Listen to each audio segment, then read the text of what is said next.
Welcome to the Great Detectives of Old Time Radio from Boise, Idaho. This is your host, Adam Graham.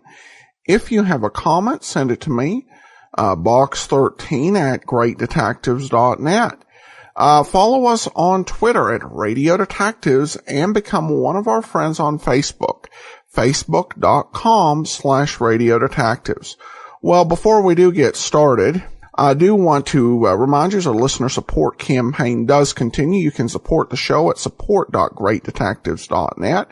I especially want to send along thank yous to Philip and to Vivian. We'll send along access to our premium site as well during our listener support campaign. All donations of $20 or more will receive an extra thank you gift. First, a copy of one of several ebooks, including one of my first 4 novels in ebook form. So either Tales of the Dim Night, Fly Another Day, Powerhouse Hard Pressed, Slime Incorporated, as well as What Made the Golden Age Shine and All I Needed to Know I Learned from Columbo. And in addition to that, one other thank you gift. Among the options we do have available are gift certificates to radioarchives.com at either the $50 or $100 level. It's a great site. They feature high-quality Golden Age radio programs with a lot of different characters, including Fibber McGee and Molly, Adventures by Morse, as well as reprints of pulp magazines and audiobooks based on vintage material. And we will send a gift certificate at either $50 or $100 level. Also, you can get The Big Sleep if you're in the U.S. or Canada with Humphrey Bogart and Lauren Bacall with a donation of $50 or more. Or in the $100 level, we'll send along Dick Powell in Murder My Sweet. Well, now it's time for today's episode of The Adventures of Philip Marlowe. There were a couple of lost episodes between last week's show and this week's, so today's program original air date was March the 5th of 1949. And the title is The Friend from Detroit. When my telephone rang, it jerked me out of one nightmare and right into the middle of another, where a woman with a secret, a worried man, and a shadow out of the past met with fear and fury in the dead of night. From the pen of Raymond Chandler, outstanding author of crime fiction, comes his most famous character as CBS presents The Adventures of Philip Marlowe.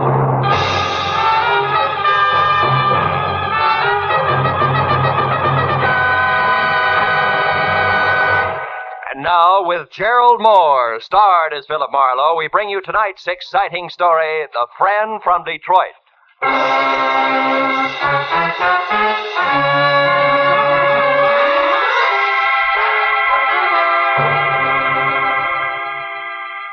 was a wood nymph dressed in nothing but a veil of dewdrops.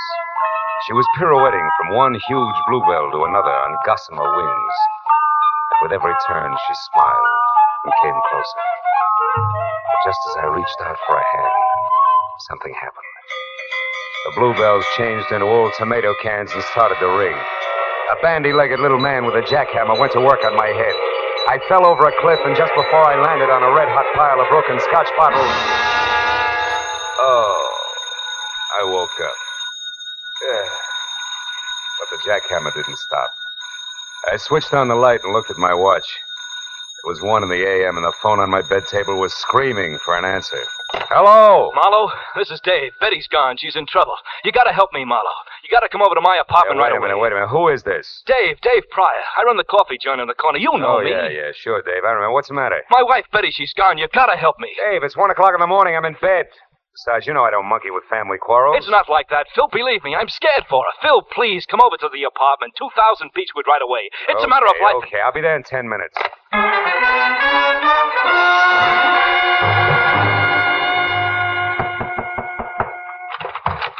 Marlowe, I thought you'd never get here. Look, somebody fired a shot through the door, and when I got back with the aspirin, Betty was gone. All right, wait a minute, Dave, hold it. I'm not even awake yet. Look, sit down. Take it from the top. Slow. Yeah, okay. Maybe it started this morning at the coffee joint when a fancy guy came in and talked to Betty. She waits on the table. Yeah, I know. What do you mean fancy? Well, a slick dresser, cufflinks, stick pin, all that. I didn't know him, and Betty tossed him off to me as a masher. Maybe he was, but she seemed upset. Slower, huh? Oh, yeah, sure. Well, tonight about 9, another guy came in, a chunky bird with a deep voice. Betty had just got back from shopping, and I was in the kitchen. See, when I heard a tray of dishes fall and Betty came back, white as a sheet, she was scared, Phil, scared. Hey! Oh, I'm sorry. All right. Go ahead. I looked out, and that chunky guy was leaving. Betty insisted he had nothing to do with it, that she was just nervous. Was somebody else in the place at the time? Let's see. Yeah, some Tribune reporter that comes in every night was up at the counter. He was the only one. And Betty stayed on the job till you closed, huh? Yeah, till midnight. But, Phil, she was in a bad shape. Mm-hmm. After we got home here, she sent me out for some aspirin. I was only out for 15 minutes, Phil. When I came back, she was gone. And look, this bullet hole in the glass door to the backyard. Somebody out there shot at her and maybe hit her or All something. right, Dave, steady. Now take it easy. You and Betty have a gun? No. Why? Well, in the first place, the bullet went out through this glass. It didn't come in. Another thing, Dave, who did you call tonight after you phoned me? Why, nobody. Phone directory on the dresser here is open to the bees. Boone to wardrobe. Mean anything to you? No, I didn't even realize it was over there. I looked you up in the classified. Mm-hmm. Okay, come on. Let's take a look in the backyard. Any light out there? Yeah, I rigged one up for the barbecue.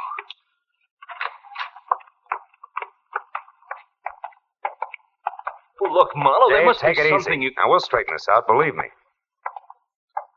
Let's see. Line of sight seems to run somewhere between the barbecue and the gate. No footprints, though. Maybe... Marlowe. Marlowe, here by the tree. It's a hat. Gray snap brim, initials VR on the sweatband. VR. Mean anything to you? Oh, I know. What? Sure. That's Van Remini's hat. He's the newspaper guy I told you about. Tribune reporter that was in your place tonight? Yeah. Why should he be dodging bullets in your backyard? I don't know. Dave, where's Betty from? Detroit? When she came out here, I gave her a job. And then you both fell for each other and got married, huh? Yeah, 2 years ago next month. And we've been happy, Phil. We've been... Yeah. Now, look, Dave. Why did you call me instead of the cops? I guess I'm afraid she's mixed up in something bad. You know, if it turns out that way, I'll have to call him myself. Okay, Phil. But you're on my side until you know for sure. Yeah.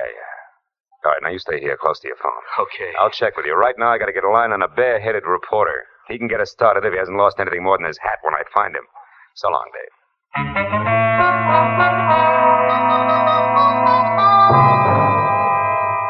A reporter's hat, 2 strangers, and a bullet hole somehow added up to the fast fate of a hard-working kid named Betty, whose husband's only claim to fame was selling the best cup of coffee in town.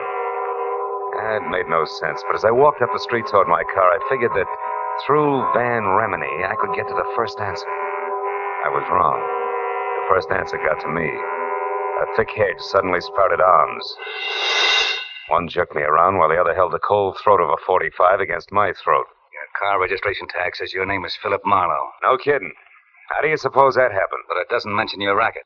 Shamus, maybe? Could be. And you? I'm a tourist. Oh, sure. Just out to see the sights. That's it. One in particular. $25,000 that belongs to me. I don't want any interference from you or that square inside there. You mean Dave Pryor? I mean Dave Pryor. I'll go back in there and tell him to cool off. The little woman is all right. She's just helping an old friend, you might say. Might I say you're the friend? Never mind. Unless Mr. Jitters in there kicks up a fuss, everything will be fine. Betty knows what she's doing. She's got a lot of talent for it. Too much to waste slinging hash. And remember what I said, Marlowe. Lay off. I'll remember more than that about you, Foghorn. Just remember to count 10 before you move, boy. Well, there's no point in trying to outsmart a 45.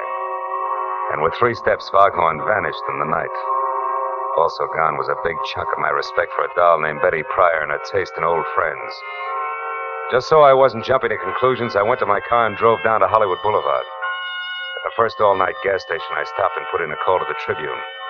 A guy on the desk told me, through a mouthful of mangled cigar, that unless Remini was at Bungalow 24, Beverly Crest Hotel, covering the murder of an ex-Detroit hood, he was fired. And he hung up. But the one word Detroit made the call a jackpot, so I headed for the hotel on the double.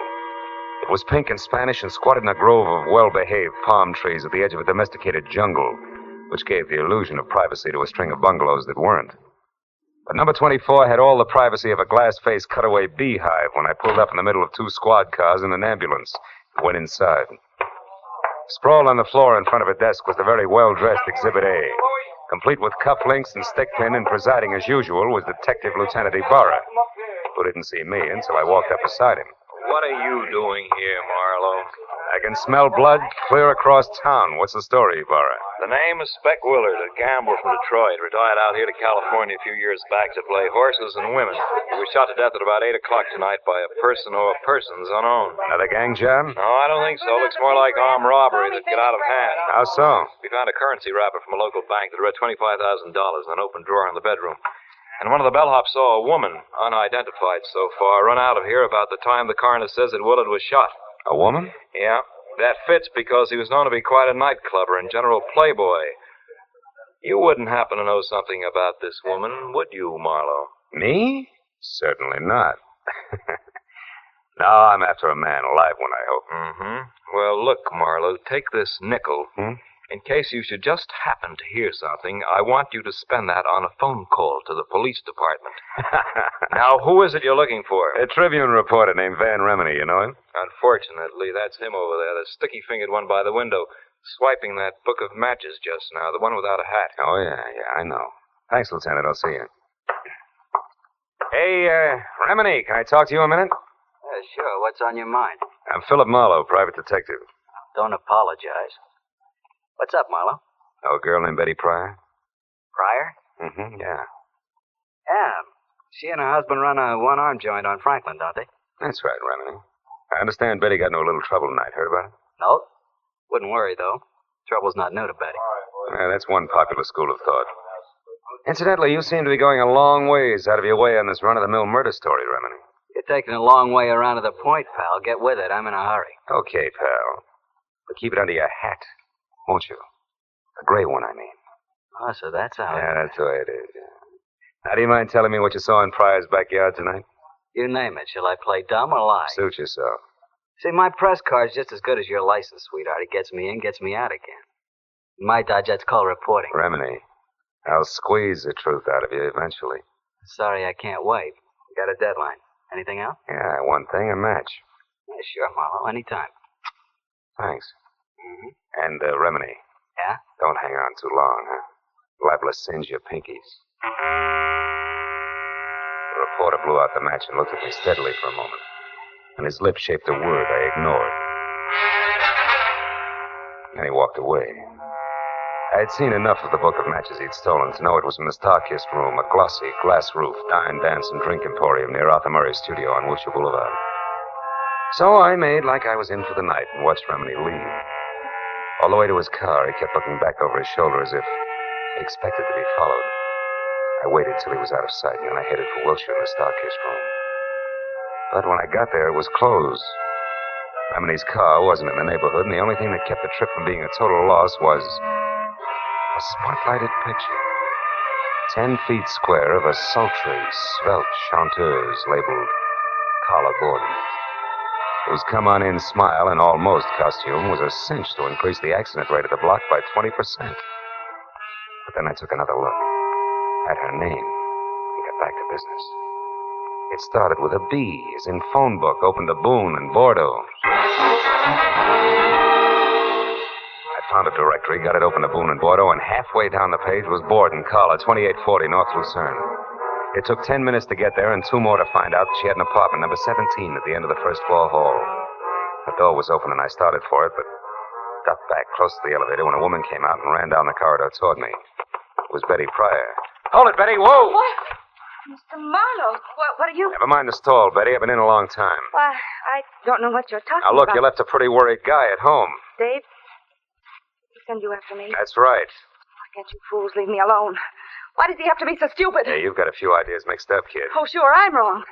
I'm the one who's all mixed up. Let go of me, Not until I've got a couple of things straight. Now, what happened? Did life in a hamburger stand get a little stale? Yes, you two-bit snoop. Okay. Dave thinks you're in trouble, I think you're in trouble, and I think somebody waved a few bills at you and you lost your grip. Why, And you're in so deep now you can't get out, and it's no more than you deserve. Now, come on. We're going right back down the hall to Carla's apartment. We're going to have a little chat, just the three of us. No, I won't let go. Come on. Take your hands off, Marlowe. Stand still. Well, my 2 chums, the foghorn and his .45 caliber equalizer. Easy does it. You were lucky the first time. Well, Betty, did you get it? No, something went wrong. Something terrible. Shut up. Marlowe isn't a thief. The talk after he's out of the way. All right, you.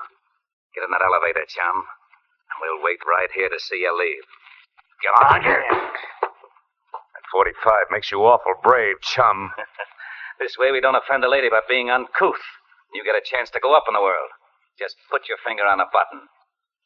Wait a minute. Come on. All right. Now all you have to do is push.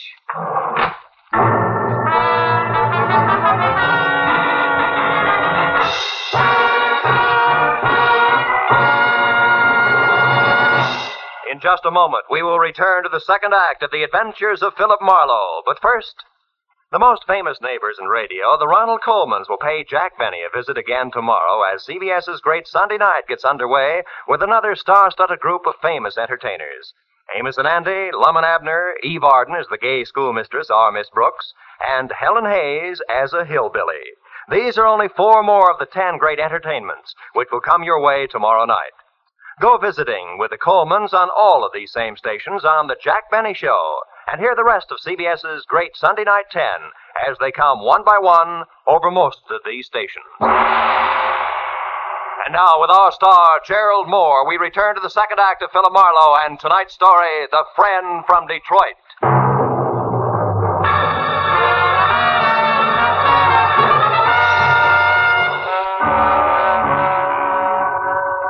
My cage on cables was 10 exasperating seconds getting to the next floor. And I was another 10 getting free of it, back down the stairs and out into the dark street where the red splash of a taillight disappeared around a corner. That was all that was left of Foghorn and Company. So I turned back toward Carla Borden's room. When I stepped across the threshold, I found that with the exception of a single bureau that was still intact, apartment number 17 looked like it had just played host to the vortex of a cyclone. The bed, a chest of drawers, another bureau, a desk, everything was inside out. In the middle of all that was the body of Carla Borden. Blood from a deep, ugly cut on her head staining the snow-white front of her Angora sweater. I saw something else, which reminded me that this was not the first corpse of the night. The plush leather frame was shaped like an oversized lifesaver, and in it was the picture of a handsome man, all smiles, inscribed, "With love to my very best girl, Speck Willard." It was 10 minutes before I got through to Lieutenant Ibarra, who was still up at the Beverly Crest Hotel. After I told him about Carla and her connection with the late Mr. Willard and Betty Pryor and my connection with Dave, I stopped talking and listened. Marlowe, we just learned that Willard had some kind of a $25,000 caper going with one of his old mobster friends from Detroit, named Joe Lazar. Well, maybe it's something with a voice and active below bottom? The same, Phil. Anyhow, it looks like they worked out a gambling deal for old time's sake. At the last minute, Willard tried to welch on Lazar and got killed for his trouble. Then Lazar searched the place until he found the $25,000. No. That part doesn't fit, Ibarra. How so? Well, I've run into Lazar twice tonight. I know he and the money are still strangers. Oh? After what happened here with the team of Betty and Lazar getting to the singer Carla, I figured they're still looking for it. Also, I figured Carla was somewhere near when Lazar killed Speck Willard, and that she took the money and... Call you later, Ibarra. I got clumsy company in the hall outside. All right, ballerina, get your foot out of that bucket and come on in with your hands up. Well, the man with the very long nose for news. What brings you around, Remini? For one thing, the fact that you got no corner on brains, Marlowe, and for another... Who did that to her? Our mutual friend, Betty Pryor, and her running mate. I believe they were looking for $25,000. Did she and Joe Lazar get the money, Marlowe? No, they... Hey, Remini, how did you know the man with Betty was named Joe Lazar? Haven't you heard? I'm a good reporter, Marlowe, the kind that keeps eyes and ears open and mouth shut. It isn't until I know the whole story. Which, as far as you're concerned, is precisely what? That I happen to be... You happen to be? That I happened to be in Dave's restaurant early this evening, where I recognize the only other cash customer is Joe Lazar, an out-of-work mobster from Detroit. He said something to Betty that scared her right out of a tray of dishes, so I figured I'd find out what was going on. I've been in on this show ever since. Yeah, including a corny blackout up at 2000 Beechwood Drive where you lost your hat running away from a bullet. That's right. Yeah. And just so you don't toss and turn when you get around to going to bed tonight, I'll fill in the rest. I followed Betty and Dave from the restaurant to their apartment. I watched her get rid of Dave, and then when I saw Lazar come in, I moved up close to the window. And stayed there until Lazar spotted you and threw a bullet your way? You're very clever. Yes, I am, man. But before that happened, I heard him tell Betty that Speck Willard had talked about a girl singer at the Starkiss room named Carla Borden. And that since he didn't know Carla on sight, she could have been the lady he'd seen running out of Speck's apartment with a 25 gram. Oh, now that phone book of Dave's open to the bees ties in. I'm so glad. Now, Marlowe, lest we digress too far, how come this one bureau here hasn't been turned upside down along with everything else? I don't know. Any more than I know why you're holding back so much from the law. Well, maybe it's because I don't like cops, Marlowe. Oh, black ones. Or maybe it's because I'm in the same kind of racket as you. Chin way out and a lot of fast talk just so papers can know what's going on an hour ahead of the rest of the world. Well, there's no 25,000 in here. I got to blow. Before Ibarra shows? Before Ibarra shows. He always arrives with an entourage, Marlowe, one that includes other news hounds. So it's me for a fast cab and downtown to my paper with a story. So long, fella. I'll see you around. Hey, wait a minute, Remini. Yeah? I'll give you a lift. I'm going that way myself. Okay. I got a story, too. A lousy story I've got to tell a nice guy named Dave. Come on.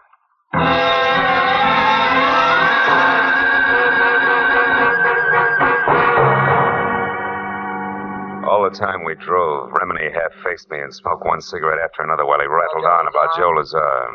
The great story he had and a lot of other things I didn't hear because From here to there. I was busy trying to find the right words with which to tell Dave Pryor that his wife was no good. So when we were about halfway to Beechwood Drive and Remini, who was pushing close to his deadline, decided to get out and phone his story in from a drugstore, I was glad. So long, Marlowe. Second after that, I knew I was kidding myself. Because even with just silence for company, I was still no place with the right words.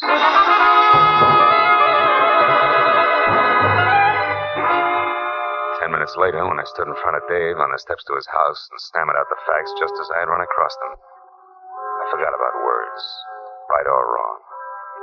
I thought instead about my client, a badly hurt guy, but one who would never say die. Marlowe, I can't believe all this. I won't. Tell me, where's Betty now? I don't know, Dave.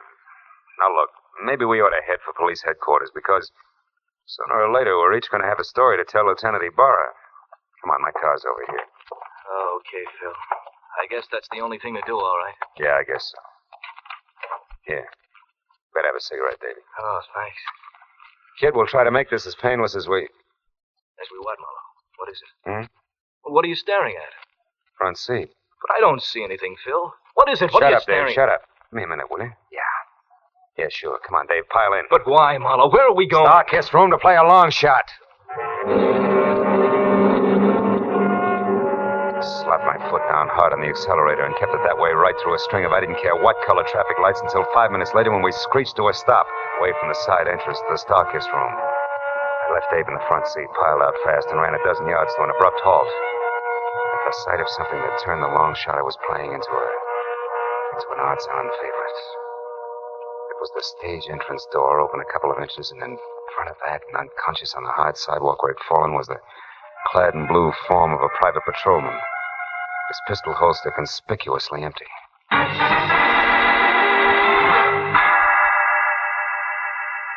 Inside, I slowly picked my way along an L-shaped corridor until I saw a shaft of bright yellow from a flashlight. It was moving away from a door marked Carla Borden. It brought me up short and flat against the wall. But then as the man on the other end of the beam of light moved away from me, I got a very steady grip on the .38 in my pocket and started after it. A minute later, he entered the main room of the club, and it was there, as he started across the glass-ceiling dance floor, that I recognized the very self-confident gait of a very self-confident guy. And that made the next move mine. Bar's closed, Remini, and don't move, Buster. I'll blow your head off. Looks like you're making news this time, good reporter. Or isn't that package in your hand the 25 grand you just found in Carla Borden's dressing room, huh? The same Carla Borden you murdered not an hour ago in an apartment on Lucerne, where you first thought the money was, where Betty Pryor surprised you before you could finish searching, where you later returned in the role of an all-American newsboy so you could get to that last bureau. All right. I've heard enough, Marlowe. But I'm not going to stick around for more details. You make a break and I'll shoot, Remini. Try it, Eagle. Stop, Remini, stop! Marlowe, Nice shooting, Marlowe. But don't turn around because where I'm standing it's dark, and where you're standing it's light. Now throw your gun away, fella. Come on, toss it! That's better. All right, Betty. Get over to that dead newspaper guy and get the money. We'll take care of the private detective here. What do you mean, take care, Joe? I can't go along with murder. Spec Willard's death didn't seem to bother you any. Shut up, Marlowe. Beck Willard. Joe, you killed... Yes, I killed Spec that Wilshire. 8 o'clock tonight. And I had to stay undercover, but still get my hands on the money. So, came to you for help. I didn't tell you about the killing because I didn't think you'd play ball if you knew about it. Now, all that's history now, and I'll still go to your dear husband, Dave, and talk lots about the kind of cheap kid you used to be in Detroit if you don't get moving. Now, what do you say, Betty? Say no, Joe.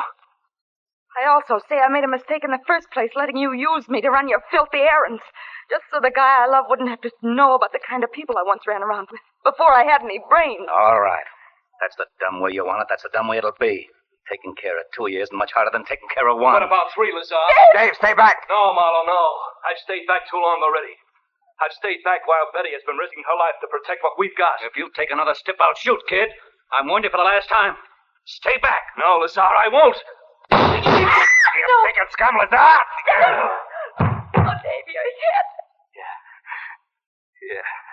But I'll be all right. I'll be all right now, Betty.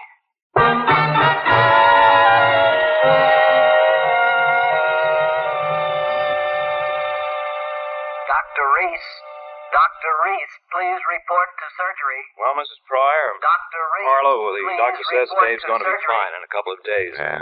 Caught one on the shoulder, the other on the hip. He certainly had courage, didn't he? Yeah, and you did all right, too, Betty. Mixing in this whole mess just to keep the home fires burning. Tell me, whatever made you think that a guy like Dave wouldn't understand that you turned over a new leaf? Well, Dr. Reese wanted in I surgery. don't know, Phil. I guess I wasn't very smart. No, you weren't, Mrs. Pryor, but you're lucky because Marlowe here was. And that brings me around to a loose end, Phil. How did you know that Remini was your man? All right. Because of something I saw in the upholstery of the front seat of my car, Ibarra. Tufts of snow-white Angora, which was the kind of sweater that Carla Borden had on when she was murdered, after they struggled. And since you didn't touch the body yourself, they couldn't have come from your suit. No. And Remini was the only other one who had been in my car. So I figured that the Angora fuzz had gone from Carla's sweater to Remini's suit to my upholstery. Sure. All of which means that Remini must have been in Carla's room before I got there as well as after. See? And then once I thought back about his getting out of my car to phone his story in, I realized that when I dropped him near a drugstore, he had also been near the Starkist room. Yes. That's exactly where he'd headed. Mm-hmm. You see, Phil, Joe and I followed both of you from Carla Borden's place because, well, after Joe put you in that elevator and we ran, Joe said we had to return and wait for Remini, who was sure to come back and finish his search. And the whole business because Lazar, after he had murdered Speck Willard, was afraid to publicly go after Carla Borden, and the money he felt was his. Yes. He knew about me and Dave because Speck Willard accidentally dropped into our place this morning. Correction, baby. What? Yesterday morning. Oh, It's now 9 a.m. Oh, and a good time to call quits, huh? Good night, kids.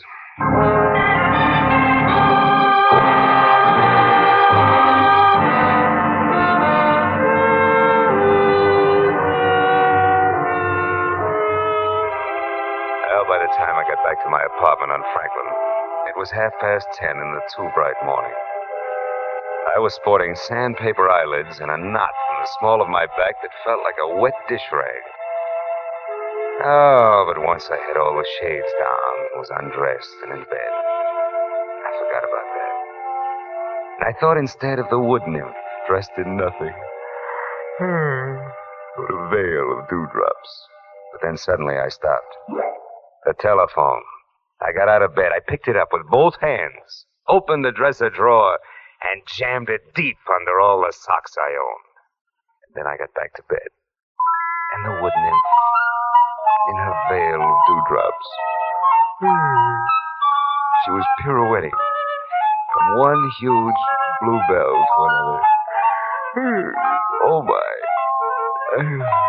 On gossamer wings.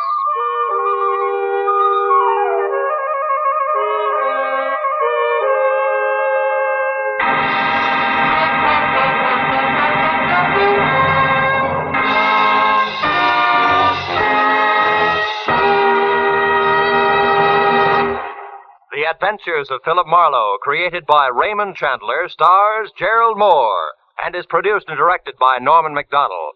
Script is by Mel Donnelly, Robert Mitchell, and Gene Levitt. Featured in the cast were Virginia Gregg as Betty Pryor, Peter Leeds as Dave Pryor, Harry Bartell as Van Remini, and Ed Begley as Joe Lazar. Lieutenant Detective Ibarra was played by Jeff Corey. The special music was by Richard O'Run. sure and be with us again next week when Philip Marlowe says... It was a hunt through a jungle of city streets, with danger waiting at every intersection, until halfway through, when the hunters became the hunted, and death brought an end to the game.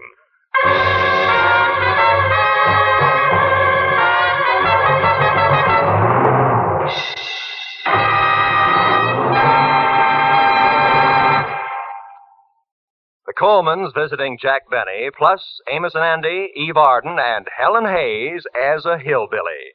Yes, that earlier announcement about CBS programs tomorrow night sounded great, didn't it? Except you Philip Marlowe fans may have been wondering, isn't there a mystery show among that great Sunday night 10 on CBS? Of course there is. One of the great detectives in the mystery world, Dashiell Hammett's one and only Sam Spade. Sam will be here, hard-hitting, fast-moving as always, tomorrow night on most of the same CBS network stations. This is Roy Rowan speaking. Now, stay tuned for Gangbusters, which follows immediately over most of the same CBS stations.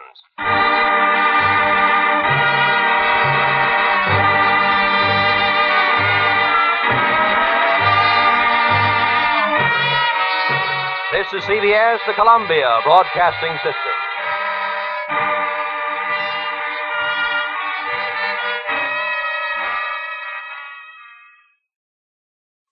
Welcome back. Well, a nice role for the great Harry Bartell as a bit of a villain in this piece, which wasn't his typical role, but overall just a very believable job. I like the end with the idea of the husband being the one to save the day. And to me, it's kind of a picture of how the adventures of Philip Marlowe really managed to have this sort of grittiness and occasional grimness, but also a little bit of hope on the end, which to me makes it just such a compelling and great show to listen to. I have to admit that when it comes to lost episodes of Gerald Moore's Adventures of Philip Marlowe are probably those that I find the saddest, next to Dragnet, of course. And I should mention the two lost episodes we had there, The Flying Trapeze and The Big Mistake. The good news is that we won't have to deal with lost episodes for quite some time. The next 18 episodes are all available. And then after that, there's a run of another 17. So these are few and far between, though I definitely wish there were less of them overall. So we turn now to an email from Kim, who says, I just wanted to let you know how much I enjoy your program. I stumbled upon it in Stitcher when I was looking for that other great detective show. I've listened to that one for years and knew you existed. He has even mentioned you. I thought I would give you a try, and I really enjoy your show. You might have similar names, but you take different approaches. You had a listener who wanted to know about sci-fi podcasts. There's one. It's not quite like yours. They do not go in depth like you, but we'll get an idea of all the different programs. They do the old-time sci-fi shows and the individual ones, suspense. They are not in order. It might not be exactly what she's looking for, but it's a really good place to start. It's called Relic Radio. At the moment, they have over 300 episodes in the sci-fi section. Love the diverse detectives you have right now, but Johnny Dollar's my favorite. Again, thanks for the enjoyment. And she does share the link of relicradio.com/OTR/show/sci-fi.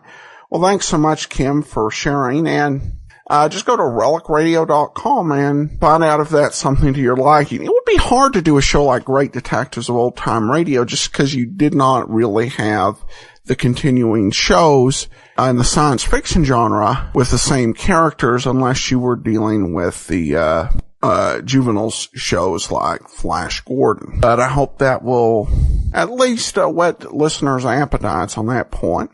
I'm going to go ahead and wrap it up for today. We'll be back tomorrow with Nick Carter, and next week with another episode of The Adventures of Philip Marlowe.